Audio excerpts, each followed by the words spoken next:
اپنی کتاب میں کھول کھول کر بیان کر دیا ہے۔ ایسوں پر اللہ اور تمام لعنت کرنے والے لعنت کرتے ہیں۔ ہاں، جو توبہ کرتے ہیں اور اپنی حالت درست کر لیتے ہیں اور احکام الہی کو صاف صاف بیان کر دیتے ہیں تو میں ان کے قصور معاف کر دیتا ہوں، اور میں بڑا معاف کرنے والا، بڑا مہربان ہوں۔ جو لوگ کافر ہوئے اور کافر ہی مرے، ایسوں پر اللہ کی اور فرشتوں کی اور انسانوں کی سب کی لعنت، وہ ہمیشہ اسی لعنت میں گرفتار رہیں گے۔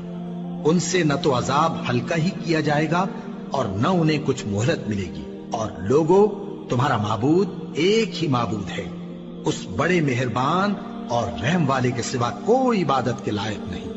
بے شک آسمانوں اور زمین کے پیدا کرنے میں اور رات اور دن کے ایک دوسرے کے پیچھے آنے جانے میں اور کشتیوں اور جہازوں میں جو سمندر میں لوگوں کے فائدے کے لیے رواں ہیں، اور میں جس کو اللہ آسمان سے برساتا اور اس سے زمین کو اس کے مردہ ہو جانے کے بعد زندہ یعنی خشک ہو جانے کے بعد سرسبز کر دیتا ہے، اور زمین پر ہر قسم کے جانور پھیلانے میں اور ہواؤں کے چلانے میں اور بادلوں میں جو آسمان اور زمین کے درمیان گھرے رہتے ہیں، عقل مندوں کے لیے اللہ کی قدرت کی نشانیاں ہیں۔ اور بعض لوگ ایسے ہیں جو غیر اللہ کو اللہ کا شریک بناتے اور ان سے اللہ کی سی محبت کرتے ہیں، لیکن جو ایمان والے ہیں وہ تو اللہ ہی کے سب سے زیادہ دوست دار ہیں۔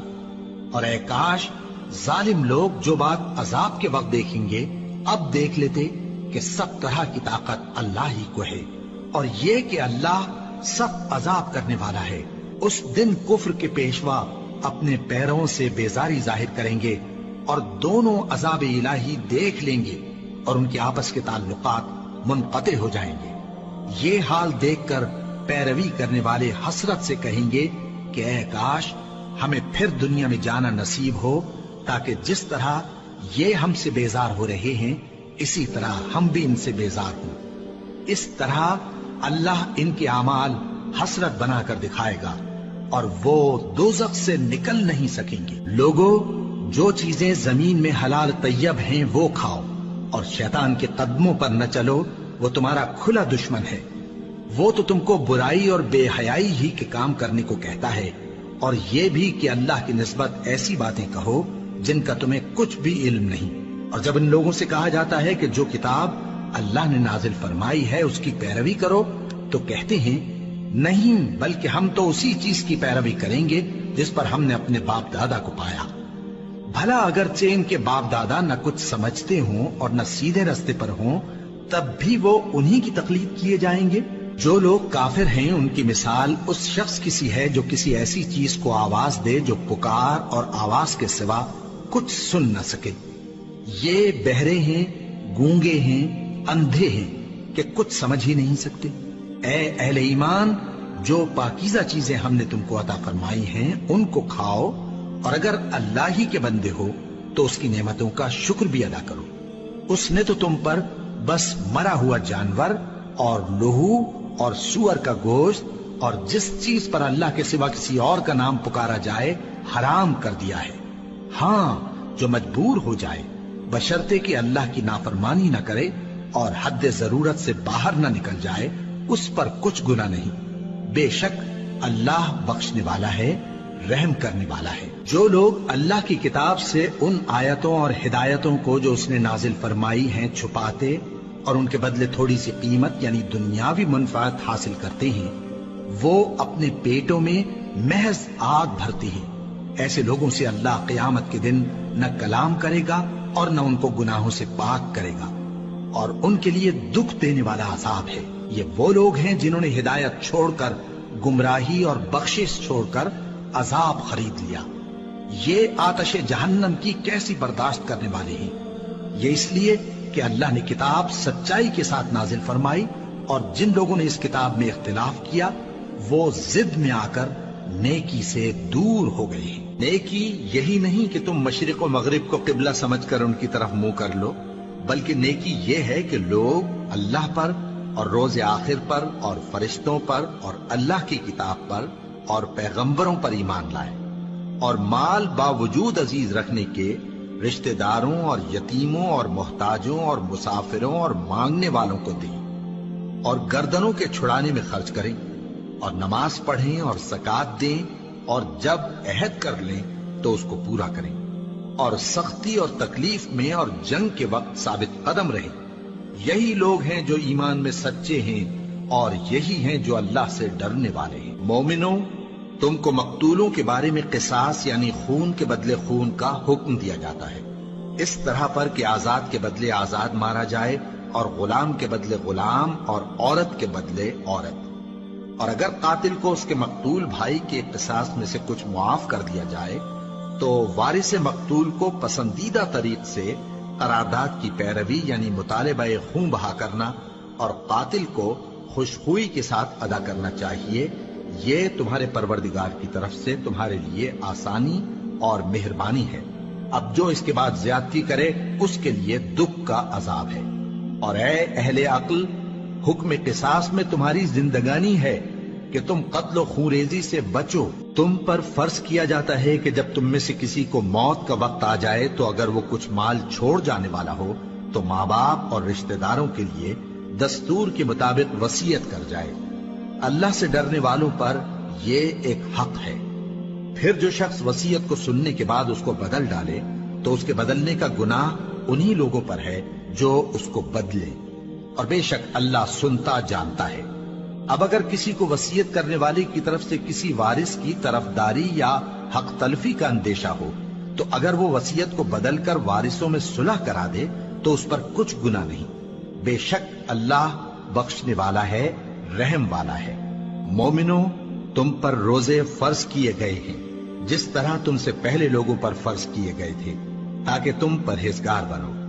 روزوں کے دن گنتی کے چند روز ہیں، تو جو شخص تم میں سے بیمار ہو یا سفر میں ہو تو دوسرے دنوں میں روزوں کا شمار پورا کر لے۔ اور جو لوگ روزہ رکھنے کی طاقت رکھیں لیکن رکھیں نہیں، وہ روزے کے بدلے محتاج کو کھانا کھلا دیں۔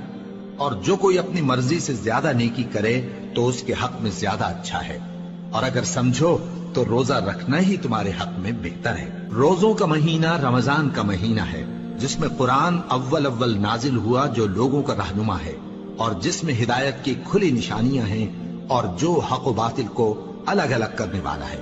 تو جو کوئی تم میں سے اس مہینے میں موجود ہو چاہیے کہ پورے مہینے کے روزے رکھے، اور جو بیمار ہو یا سفر میں ہو تو دوسرے دنوں میں روزے رکھ کر ان کا شمار پورا کر لے۔ اللہ تمہارے حق میں آسانی چاہتا ہے اور سختی نہیں چاہتا، اور یہ آسانی کا حکم اس لیے دیا گیا ہے کہ تم روزوں کا شمار پورا کر لو، اور اس احسان کے بدلے کہ اللہ نے تم کو ہدایت بخشی ہے تم اس کو بزرگی سے یاد کرو اور اس کا شکر کرو۔ اور اے پیغمبر، جب تم سے میرے بندے میرے بارے میں دریافت کریں تو انہیں معلوم ہو کہ میں تو تمہارے پاس ہی ہوں۔ جب کوئی پکارنے والا مجھے پکارتا ہے تو میں اس کی دعا قبول کرتا ہوں۔ تو ان کو چاہیے کہ میرے حکموں کو مانیں اور مجھ پر ایمان رکھیں تاکہ نیک رستہ پائیں۔ روزوں کی راتوں میں تمہارے لیے اپنی عورتوں کے پاس جانا جائز کر دیا گیا ہے، وہ تمہاری پوشاک ہیں اور تم ان کی پوشاک ہو۔ اللہ کو معلوم ہے کہ تم ان کے پاس جانے سے اپنے حق میں خیانت کرتے تھے، سو اس نے تم پر مہربانی کی اور تمہاری حرکات سے درگزر فرمائی، تو اب تم کو اختیار ہے کہ ان سے مباشرت کرو۔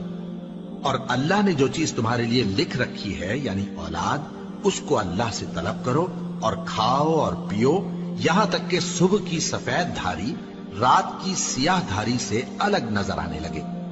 پھر روزہ رکھ کر رات تک پورا کرو، اور جب تم مسجدوں میں اعتکاف بیٹھتے ہو تو ان سے مباشرت نہ کرو، یہ اللہ کی حدیں ہیں، ان کے پاس نہ جانا۔ اسی طرح اللہ اپنی آیتیں لوگوں کے سمجھانے کے لیے کھول کھول کر بیان فرماتا ہے تاکہ وہ پرہیزگار بنے۔ اور آپس میں ایک دوسرے کا مال ناحق نہ کھاؤ، اور نہ اس کو رشوتاً حاکموں کے پاس پہنچاؤ تاکہ لوگوں کے مال کا کچھ حصہ ناجائز طور پر کھا جاؤ، اور اسے تم جانتے بھی ہو۔ اے پیغمبر، لوگ تم سے نئے چاند کے بارے میں دریافت کرتے ہیں کہ گھٹتا بڑھتا کیوں ہے۔ کہہ دو کہ وہ لوگوں کے کاموں کی میعادیں اور حج کے وقت معلوم ہونے کا ذریعہ ہے، اور نیکی اس بات میں نہیں کہ احرام کی حالت میں گھروں میں ان کے پچھواڑے کی طرف سے آؤ، بلکہ نیکوکار وہ ہے جو پرہیزگار ہو، اور گھروں میں ان کے دروازوں سے آیا کرو، اور اللہ سے ڈرتے رہو تاکہ کامیاب ہو جاؤ۔ اور جو لوگ تم سے لڑتے ہیں تم بھی اللہ کی راہ میں ان سے لڑو، مگر زیادتی نہ کرنا، کہ اللہ زیادتی کرنے والوں کو دوست نہیں رکھتا، اور ان کو جہاں پاؤ قتل کر دو، اور جہاں سے انہوں نے تم کو نکالا ہے یعنی مکے سے، وہاں سے تم بھی ان کو نکال دو۔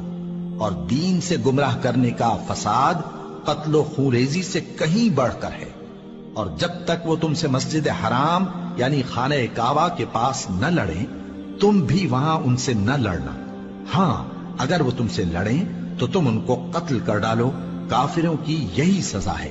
پھر اگر وہ باز آ جائیں تو اللہ بخشنے والا ہے، رحم کرنے والا ہے۔ اور ان سے اس وقت تک لڑتے رہنا کہ فساد نابود ہو جائے اور ملک میں اللہ ہی کا دین غالب ہو جائے۔ پھر اگر وہ فساد سے باز آ جائیں تو ظالموں کے سوا کسی پر زیادتی نہیں کرنی چاہیے۔ ادب کا مہینہ ادب کے مہینے کے مقابل ہے، اور ادب کی چیزیں ایک دوسرے کا بدلہ ہیں۔ پس اگر کوئی تم پر زیادتی کرے تو جیسی زیادتی وہ تم پر کرے ویسی ہی تم اس پر کرو، اور اللہ سے ڈرتے رہو اور جان رکھو کہ اللہ ڈرنے والوں کے ساتھ ہے۔ اور اللہ کی راہ میں مال خرچ کرو اور اپنے آپ کو ہلاکت میں نہ ڈالو، اور نیکی کرو، بے شک اللہ نیکی کرنے والوں کو دوست رکھتا ہے۔ اور اللہ کی خوشنودی کے لیے حج اور عمرے کو پورا کرو، اور اگر راستے میں روک لیے جاؤ تو جیسی قربانی میسر ہو کر دو، اور جب تک قربانی اپنے مقام پر نہ پہنچ جائے سر نہ منڈاؤ۔ اور اگر کوئی تم میں بیمار ہو یا اس کے سر میں کسی طرح کی تکلیف ہو تو اگر وہ سر منڈا لے تو اس کے بدلے روزے رکھے یا صدقہ دے یا قربانی کرے۔ پھر جب تکلیف دور ہو کر تم مطمئن ہو جاؤ تو جو تم میں حج کے وقت تک عمرے سے فائدہ اٹھانا چاہے وہ جیسی قربانی میسر ہو کرے، اور جس کو قربانی نہ ملے وہ 3 روزے ایام حج میں رکھے اور 7 جب واپس ہو، یہ پورے 10 ہوئے۔ یہ حکم اس شخص کے لیے ہے جس کے اہل و عیال مکے میں نہ رہتے ہوں۔ اور اللہ سے ڈرتے رہو اور جان رکھو کہ اللہ سخت عذاب دینے والا ہے۔ حج کے مہینے معین ہیں جو معلوم ہیں، تو جو شخص ان مہینوں میں حج کی نیت کر لے تو حج کے دنوں میں نہ عورتوں سے اختلاط کرے، نہ کوئی برا کام کرے اور نہ کسی سے جھگڑے۔ اور جو نیک کام تم کرو گے وہ اللہ کو معلوم ہو جائے گا۔ اور زاد راہ یعنی رستے کا خرچ ساتھ لے جاؤ، کیونکہ بہترین زاد راہ پرہیزگاری ہے۔ اور اے اہل عقل، مجھی سے ڈرتے رہو، اس کا تمہیں کچھ گناہ نہیں کہ حج کے دنوں میں بذریعہ تجارت اپنے پروردگار سے روزی طلب کرو۔ اور جب عرفات سے واپس ہونے لگو تو مشعر حرام یعنی مزدلفہ میں اللہ کا ذکر کرو، اور اس طرح ذکر کرو جس طرح اس نے تم کو سکھایا، اور اس سے پیشتر تم لوگ ان طریقوں سے محض ناواقف تھے۔ پھر جہاں سے اور لوگ واپس ہوں وہیں سے تم بھی واپس ہو، اور اللہ سے بخشش مانگو، بے شک اللہ بخشنے والا ہے، رحمت کرنے والا ہے۔ پھر جب حج کے تمام ارکان پورے کر چکو تو مینا میں اللہ کو یاد کرو جس طرح اپنے باپ دادا کو یاد کیا کرتے تھے، بلکہ اس سے بھی زیادہ۔ اور بعض لوگ ایسے ہیں جو اللہ سے التجا کرتے ہیں کہ اے پروردگار، ہم کو جو دینا ہے دنیا ہی میں دے دے، اور ایسے لوگوں کا آخرت میں کچھ حصہ نہیں۔ اور بعض ایسے ہیں کہ دعا کرتے ہیں کہ پروردگار ہم کو دنیا میں بھی نعمت عطا فرما اور آخرت میں بھی نعمت بخشیو اور دوزخ کے عذاب سے محفوظ رکھیو۔ یہی لوگ ہیں جن کے لیے ان کے کاموں کا حصہ یعنی اجر نیک تیار ہے، اور اللہ جلد حساب لینے والا ہے۔ اور قیام منا کے دنوں میں جو گنتی کے دن ہیں اللہ کو یاد کرو۔ اگر کوئی جلدی کرے اور 2 ہی دن میں چل دے تو اس پر بھی کچھ گناہ نہیں، اور جو بات تک ٹھہرا رہے اس پر بھی کچھ گناہ نہیں۔ یہ باتیں اس شخص کے لیے ہیں جو اللہ سے ڈرے، اور تم لوگ اللہ سے ڈرتے رہو اور جان رکھو کہ تم سب اس کے پاس جمع کیے جاؤ گے۔ اور کوئی شخص تو ایسا ہے جس کی گفتگو دنیا کی زندگی میں تم کو دلکش معلوم ہوتی ہے، اور وہ اپنے معافی ضمیر پر یعنی اس بات پر جو اس کے دل میں ہے اللہ کو گواہ بناتا ہے، حالانکہ وہ سخت جھگڑالو ہے۔ اور جب پیٹ پھیر کر چلا جاتا ہے تو زمین میں دوڑتا پھرتا ہے تاکہ اس میں فتنہ انگیزی کرے اور کھیتی کو برباد اور انسانوں اور حیوانوں کی نسل کو نابود کر دے، اور اللہ فتنہ انگیزی کو پسند نہیں کرتا۔ اور جب اس سے کہا جاتا ہے کہ اللہ سے خوف کر تو غرور اس کو گناہ میں پھنسا دیتا ہے، سو اس کو جہنم کافی ہے اور وہ بہت برا ٹھکانہ ہے۔ اور کوئی شخص ایسا ہے کہ اللہ کی خوشنودی حاصل کرنے کے لیے اپنی جان بیچ ڈالتا ہے، اور اللہ بندوں پر بہت مہربان ہے۔ مومنو، اسلام میں پورے پورے داخل ہو جاؤ اور شیطان کے پیچھے نہ چلو، وہ تو تمہارا کھلا دشمن ہے۔ پھر اگر تم احکام روشن پہنچ جانے کے بعد لڑکھڑا جاؤ تو جان رکھو کہ اللہ غالب ہے، حکمت والا ہے۔ کیا یہ لوگ اسی بات کے منتظر ہیں کہ ان پر اللہ کا عذاب بادل کے سائبانوں میں نازل ہو اور فرشتے بھی اتر آئیں اور کام تمام کر دیا جائے؟ اور سب کاموں کا رجوع اللہ ہی کی طرف ہے۔ اے پیغمبر، بنی اسرائیل سے پوچھو کہ ہم نے ان کو کتنی کھلی نشانیاں دی، اور جو شخص اللہ کی نعمت کو اپنے پاس آنے کے بعد بدل دے تو اللہ سخت عذاب کرنے والا ہے۔ اور جو کافر ہیں ان کے لیے دنیا کی زندگی خوشنما کر دی گئی ہے، اور وہ مومنوں سے تمسخر کرتی ہیں، لیکن جو پرہیزگار ہیں وہ قیامت کے دن ان سے اوپر ہوں گے۔ اور اللہ جس کو چاہتا ہے بے حساب رزق دیتا ہے۔ پہلے تو سب لوگوں کا ایک ہی مذہب تھا، لیکن وہ آپس میں اختلاف کرنے لگے تو اللہ نے ان کی طرف بشارت دینے والے اور ڈر سنانے والے پیغمبر بھیجے، اور ان پر سچائی کے ساتھ کتابیں نازل کی تاکہ جن امور میں لوگ اختلاف کرتے تھے ان کا ان میں فیصلہ کر دے۔ اور اس میں اختلاف بھی انہی لوگوں نے کیا جن کو کتاب دی گئی تھی، باوجود کہ ان کے پاس کھلے ہوئے احکام آ چکے تھے، اور یہ اختلاف انہوں نے صرف آپس کی ضد سے کیا۔ تو جس امر حق میں وہ اختلاف کرتے تھے اللہ نے اپنی مہربانی سے مومنوں کو اس کی راہ دکھا دی، اور اللہ جس کو چاہتا ہے سیدھا رستہ دکھا دیتا ہے۔ کیا تم یہ خیال کرتے ہو کہ یوں ہی بہشت میں داخل ہو جاؤ گے، اور ابھی تم کو پہلے لوگوں کی سی مشکلیں تو پیش آئی ہی نہیں؟ ان کو بڑی بڑی سختیاں اور تکلیفیں پہنچیں، اور وہ صعوبتوں میں ہلا ہلا دیے گئے، یہاں تک کہ پیغمبر اور مومن لوگ جو ان کے ساتھ تھے سب پکار اٹھے کہ کب اللہ کی مدد آئے گی۔ دیکھو اللہ کی مدد ان قریب آیا چاہتی ہے۔ اے نبی، لوگ تم سے پوچھتے ہیں کہ اللہ کی راہ میں کس طرح کا مال خرچ کریں۔ کہہ دو کہ جو چاہو خرچ کرو، لیکن جو مال خرچ کرنا چاہو وہ درجہ بدرجہ اہل استحقاق یعنی ماں باپ کو اور قریب کے رشتہ داروں کو اور یتیموں کو اور محتاجوں کو اور مسافروں کو سب کو دو، اور جو بھلائی تم کرو گے اللہ اس کو جانتا ہے۔ مسلمانوں، تم پر اللہ کے رستے میں لڑنا فرض کر دیا گیا ہے، اور وہ تمہیں ناگوار تو ہوگا، مگر عجب نہیں کہ ایک چیز تم کو بری لگے اور وہ تمہارے حق میں بھلی ہو، اور عجب نہیں کہ ایک چیز تم کو بھلی لگے اور وہ تمہارے لیے مضر ہو، اور ان باتوں کو اللہ ہی بہتر جانتا ہے اور تم نہیں جانتے۔ اے پیغمبر، لوگ تم سے عزت والے مہینوں میں لڑائی کرنے کے بارے میں دریافت کرتے ہیں، کہہ دو کہ ان میں لڑنا بڑا گناہ ہے، اور اللہ کی راہ سے روکنا اور اس سے کفر کرنا اور مسجد حرام یعنی خانہ کعبہ میں جانے سے بند کرنا اور اہل مسجد کو اس میں سے نکال دینا جو یہ کفار کرتے ہیں، اللہ کے نزدیک اس سے بھی زیادہ گناہ ہے، اور فتنہ انگیزی خونریزی سے بھی بڑھ کر ہے۔ اور یہ لوگ ہمیشہ تم سے لڑتے رہیں گے، یہاں تک کہ اگر مقدور رکھیں تو تم کو تمہارے دین سے پھیر دیں، اور جو کوئی تم میں سے اپنے دین سے پھر کر کافر ہو جائے گا اور کافر ہی مرے گا تو ایسے لوگوں کے اعمال دنیا اور آخرت دونوں میں برباد ہو جائیں گے، اور یہی لوگ دوزخ میں جانے والے ہیں جس میں ہمیشہ رہیں گے۔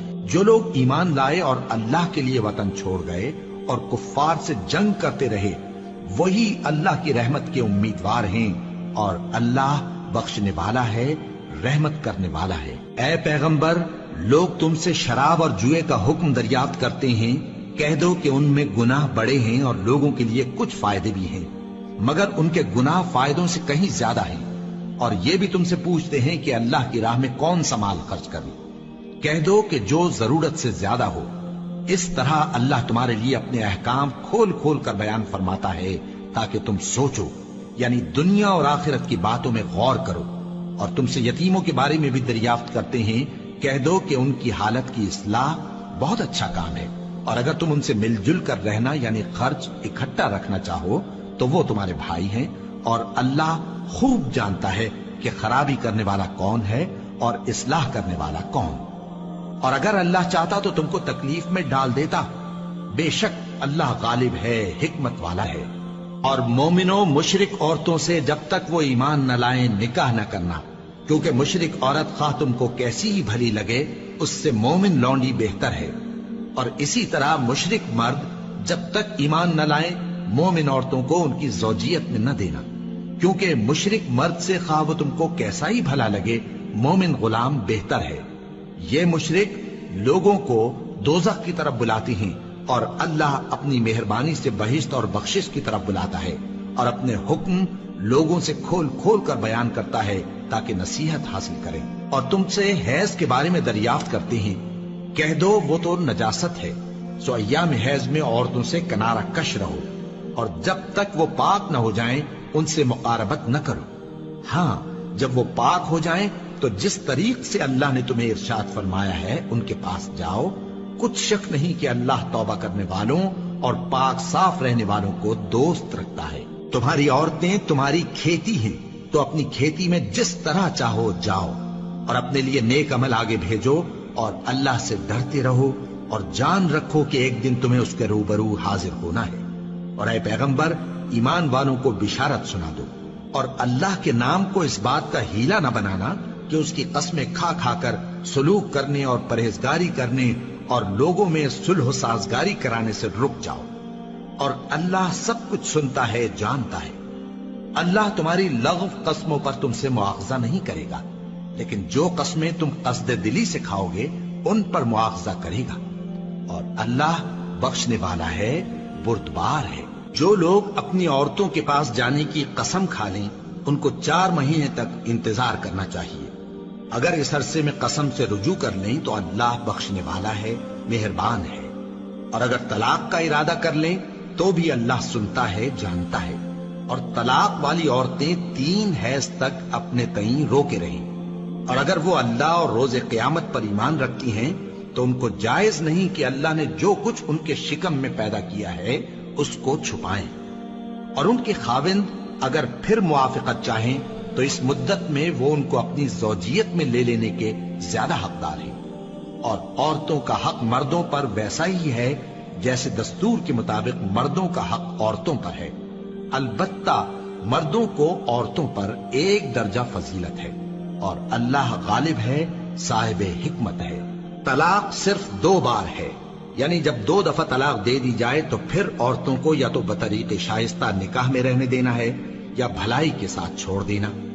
اور یہ جائز نہیں کہ جو مہر تم ان کو دے چکے ہو اس میں سے کچھ واپس لے لو۔ ہاں اگر زن و شوہر کو خوف ہو کہ وہ اللہ کی حدوں کو قائم نہیں رکھ سکیں گے تو اگر عورت خاوند کے ہاتھ سے رہائی پانے کے بدلے میں کچھ دے ڈالے تو دونوں پر کچھ گناہ نہیں۔ یہ اللہ کی مقرر کی ہوئی حدیں ہیں، ان سے باہر نہ نکلنا، اور جو لوگ اللہ کی حدوں سے باہر نکل جائیں گے وہ گناہگار ہوں گے۔ پھر اگر شوہر 2 طلاقوں کے بعد تیسری طلاق عورت کو دے دے تو اس کے بعد جب تک عورت کسی دوسرے شخص سے نکاح نہ کر لے اس پہلے شوہر پر حلال نہ ہوگی۔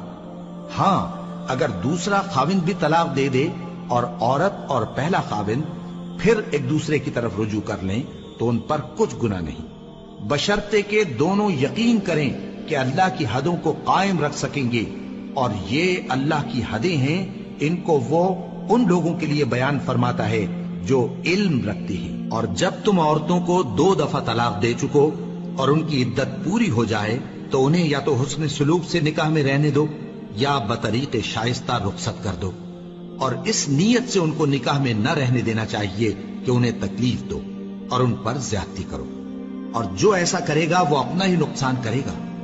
اور اللہ کے احکام کو ہنسی اور کھیل نہ بناؤ، اور اللہ نے تم کو جو نعمتیں بخشی ہیں اور تم پر جو کتاب اور دانائی کی باتیں نازل کی ہیں جن سے وہ تمہیں نصیحت فرماتا ہے ان کو یاد کرو، اور اللہ سے ڈرتے رہو، اور جان رکھو کہ اللہ ہر چیز سے واقف ہے۔ اور جب تم عورتوں کو طلاق دے چکو اور ان کی عدت پوری ہو جائے تو ان کو اپنے شوہروں کے ساتھ جب وہ آپس میں جائز طور پر راضی ہو جائیں نکاح کرنے سے مت روکو۔ اس حکم سے اس شخص کو نصیحت کی جاتی ہے جو تم میں اللہ اور روز آخر پر یقین رکھتا ہے۔ یہ تمہارے لیے نہایت خوب اور بہت پاکیزگی کی بات ہے، اور اللہ جانتا ہے اور تم نہیں جانتے۔ اور مائیں اپنے بچوں کو پورے 2 سال دودھ پلائیں یہ حکم اس شخص کے لیے ہے جو پوری مدت تک دودھ پلوانا چاہے، اور دودھ پلانے والی ماؤں کا کھانا اور کپڑا دستور کے مطابق باپ کے ذمے ہوگا۔ کسی شخص کو اس کی طاقت سے زیادہ تکلیف نہیں دی جاتی، تو یاد رکھو کہ نہ تو ماں کو اس کے بچے کے سبب نقصان پہنچایا جائے اور نہ باپ کو اس کی اولاد کی وجہ سے نقصان پہنچایا جائے، اور اسی طرح نان و نفقہ بچے کے وارث کے ذمے ہے۔ اور اگر دونوں یعنی ماں باپ آپس کی رضامندی اور صلاح سے بچے کا دودھ چھڑانا چاہیں تو ان پر کچھ گناہ نہیں، اور اگر تم اپنی اولاد کو دودھ پلوانا چاہو تو تم پر کچھ گناہ نہیں، بشرطے کہ تم دودھ پلانے والیوں کو دستور کے مطابق ان کا حق جو تم نے دینا کیا تھا دے دو، اور اللہ سے ڈرتے رہو، اور جان رکھو کہ جو کچھ تم کرتے ہو اللہ اس کو دیکھ رہا ہے۔ اور جو لوگ تم میں سے مر جائیں اور عورتیں چھوڑ جائیں تو وہ عورتیں 4 مہینے اور 10 دن اپنے آپ کو روکے رہیں، اور جب یہ عدت پوری کر چکیں اور اپنے حق میں پسندیدہ کام یعنی نکاح کر لیں تو تم پر کچھ گناہ نہیں، اور اللہ تمہارے سب کاموں سے واقف ہے۔ اگر تم اشارے کنائے میں عورتوں کو نکاح کا پیغام بھیجو یا نکاح کی خواہش کو اپنے دلوں میں مخفی رکھو تو تم پر کچھ گناہ نہیں۔ اللہ کو معلوم ہے کہ تم ان سے نکاح کا ذکر کرو گے، مگر ایام عدت میں اس کے سوا کے دستور کے مطابق کوئی بات کہہ دو، پوشیدہ طور پر ان سے قول و قرار نہ کرنا، اور جب تک عدت پوری نہ ہو لے نکاح کا پختہ ارادہ نہ کرنا، اور جان رکھو کہ جو کچھ تمہارے دلوں میں ہے اللہ کو سب معلوم ہے، تو اس سے ڈرتے رہو، اور جان رکھو کہ اللہ بخشنے والا ہے، حلم والا ہے۔ اور اگر تم عورتوں کو ان کے پاس جانے یا ان کا مہر مقرر کرنے سے پہلے طلاق دے دو تو تم پر کچھ گناہ نہیں، ہاں ان کو دستور کے مطابق کچھ خرچ ضرور دو، یعنی مقدور والا اپنے مقدور کے مطابق دے اور تنگ دست اپنی حیثیت کے مطابق۔ نیک لوگوں پر یہ ایک طرح کا حق ہے۔ اور اگر تم عورتوں کو ان کے پاس جانے سے پہلے طلاق دے دو لیکن مہر مقرر کر چکے ہو تو آدھا مہر دینا ہوگا۔ ہاں اگر عورتیں مہر بخش دیں یا مرد جن کے ہاتھ میں عقد نکاح ہے اپنا حق چھوڑ دیں اور پورا مہر دے دیں تو ان کو اختیار ہے، اور اگر تم مرد لوگ ہی اپنا حق چھوڑ دو تو یہ پرہیزگاری کی بات ہے، اور آپس میں بھلائی کرنے کو فراموش نہ کرنا۔ کچھ شک نہیں کہ اللہ تمہارے سب کاموں کو دیکھ رہا ہے۔ مسلمانوں، سب نمازیں خصوصاً بیچ کی نماز یعنی نماز عصر پورے اہتمام کے ساتھ ادا کرتے رہو، اور اللہ کے آگے ادب سے کھڑے رہا کرو۔ پھر اگر تم خوف کی حالت میں ہو تو پیادے یا سوار جس حال میں ہو نماز پڑھ لو۔ پھر جب امن و اطمینان ہو جائے تو جس طریق سے اللہ نے تم کو سکھایا ہے جو تم پہلے نہیں جانتے تھے اللہ کو یاد کرو۔ اور جو لوگ تم میں سے مر جائیں اور عورتیں چھوڑ جائیں وہ اپنی عورتوں کے حق میں وصیت کر جائیں کہ ان کو 1 سال تک خرچ دیا جائے اور گھر سے نہ نکالی جائیں، ہاں اگر وہ خود گھر سے چلی جائیں اور اپنے حق میں پسندیدہ کام یعنی نکاح کر لیں تو تم پر کچھ گناہ نہیں، اور اللہ زبردست ہے، حکمت والا ہے۔ اور مطلقہ عورتوں کو بھی دستور کے مطابق نان و نفقہ دینا چاہیے، پرہیزگاروں پر یہ بھی حق ہے۔ اسی طرح اللہ اپنے احکام تمہارے لیے بیان فرماتا ہے تاکہ تم سمجھو۔ بھلا تم نے ان لوگوں کو نہیں دیکھا جو شمار میں ہزاروں ہی تھے اور موت کے ڈر سے اپنے گھروں سے نکل بھاگے تھے، تو اللہ نے ان کو حکم دیا کہ مر جاؤ، پھر ان کو زندہ بھی کر دیا۔ کچھ شک نہیں کہ اللہ لوگوں پر مہربانی رکھتا ہے، لیکن اکثر لوگ شکر نہیں کرتے۔ اور مسلمانوں، اللہ کی راہ میں جہاد کرو اور جان رکھو کہ اللہ سب کچھ سنتا ہے، سب کچھ جانتا ہے۔ کون ہے کہ اللہ کو قرض حسنہ دے کہ وہ اس کے بدلے اس کو کئی گنا زیادہ دے گا، اور اللہ ہی روزی کو تنگ کرتا اور وہی اسے کشادہ کرتا ہے، اور تم اسی کی طرف لوٹ کر جاؤ گے۔ بھلا تم نے بنی اسرائیل کی ایک جماعت کو نہیں دیکھا جس نے موسیٰ کے بعد اپنے پیغمبر سے کہا کہ آپ ہمارے لیے ایک بادشاہ مقرر کر دیں تاکہ ہم اللہ کی راہ میں جہاد کریں؟ پیغمبر نے کہا کہ اگر تم کو جہاد کا حکم دیا جائے تو ایسا تو نہیں کہ لڑنے سے پہلو تہی کرو۔ وہ کہنے لگے کہ ہم اللہ کی راہ میں کیوں نہ لڑیں گے جبکہ ہم وطن سے خارج اور بال بچوں سے جدا کر دیے گئے۔ پھر جب ان کو جہاد کا حکم دیا گیا تو چند اشخاص کے سوا سب پھر گئے، اور اللہ ظالموں سے خوب واقف ہے۔ اور پیغمبر نے ان سے یہ بھی کہا کہ اللہ نے تم پر طالوت کو بادشاہ مقرر فرمایا ہے، وہ بولے کہ اسے ہم پر بادشاہی کا حق کیوں کر ہو سکتا ہے؟ اس سے بڑھ کر بادشاہی کے مستحق تو ہم ہیں، اور اس کے پاس تو بہت سی دولت بھی نہیں۔ پیغمبر نے کہا کہ اللہ نے اس کو تم پر فضیلت دی ہے اور بادشاہی کے لیے منتخب فرمایا ہے۔ اس نے اسے علم بھی بہت سا بخشا ہے اور تن و توش بھی بڑا عطا کیا ہے، اور اللہ کو اختیار ہے جسے چاہے بادشاہی بخشے، وہ بڑا کشائش والا ہے، دانا ہے۔ اور پیغمبر نے ان سے کہا کہ ان کی یعنی طالوت کی بادشاہی کی نشانی یہ ہے کہ تمہارے پاس وہ صندوق آئے گا جس کو فرشتے اٹھائے ہوئے ہوں گے، اس میں تمہارے پروردگار کی طرف سے تسلی بخشنے والی چیز ہوگی اور کچھ اور چیزیں بھی ہوں گی جو موسیٰ اور ہارون چھوڑ گئے تھے۔ اگر تم ایمان رکھتے ہو تو یہ تمہارے لیے ایک بڑی نشانی ہے۔ غرض جب طالوت فوجیں لے کر روانہ ہوا تو اس نے ان سے کہا کہ اللہ ایک نہر سے تمہاری آزمائش کرنے والا ہے، جو شخص اس میں سے پانی پی لے گا اس کی نسبت تصور کیا جائے گا کہ وہ میرا نہیں، اور جو نہ پیے گا وہ سمجھا جائے گا کہ میرا ہے۔ ہاں اگر کوئی ہاتھ سے چلو بھر پانی لے لے تو خیر۔ جب وہ لوگ نہر پر پہنچے تو چند آدمیوں کے سوا سب نے پانی پی لیا۔ پھر جب طالوت اور مومن لوگ جو اس کے ساتھ تھے نہر کے پار ہو گئے تو کہنے لگے کہ آج ہم میں جالوت اور اس کے لشکر سے مقابلہ کرنے کی طاقت نہیں۔ جو لوگ یقین رکھتے تھے کہ ان کو اللہ کے روبرو حاضر ہونا ہے، وہ کہنے لگے کہ بسا اوقات تھوڑی سی جماعت نے اللہ کے حکم سے بڑی جماعت پر فتح حاصل کی ہے، اور اللہ ثابت قدم رہنے والوں کے ساتھ ہے۔ اور جب وہ لوگ جالوت اور اس کے لشکر کے مقابل میں آئے تو اللہ سے دعا کی کہ اے پروردگار، ہم پر صبر کے دہانے کھول دے اور ہمیں لڑائی میں ثابت قدم رکھ اور لشکر کفار پر فتح یاب کر۔ تو طالوت کی فوج نے اللہ کے حکم سے ان کو شکست دے دی، اور داؤد نے جالوت کو قتل کر ڈالا، اور اللہ نے ان کو بادشاہی اور دانائی بخشی اور جو کچھ چاہا سکھایا۔ اور اگر اللہ لوگوں کو ایک دوسرے پر چڑھائی اور حملہ کرنے سے نہ ہٹاتا رہتا تو کرۂ ارض تباہ ہو جاتا، لیکن اللہ اہل عالم پر بڑا مہربان ہے۔ یہ اللہ کی آیتیں ہیں جو ہم تم کو سچائی کے ساتھ پڑھ کر سناتے ہیں، اور اے محمد صلی اللہ علیہ وآلہ وسلم، تم بلا شبہ پیغمبروں میں سے ہو۔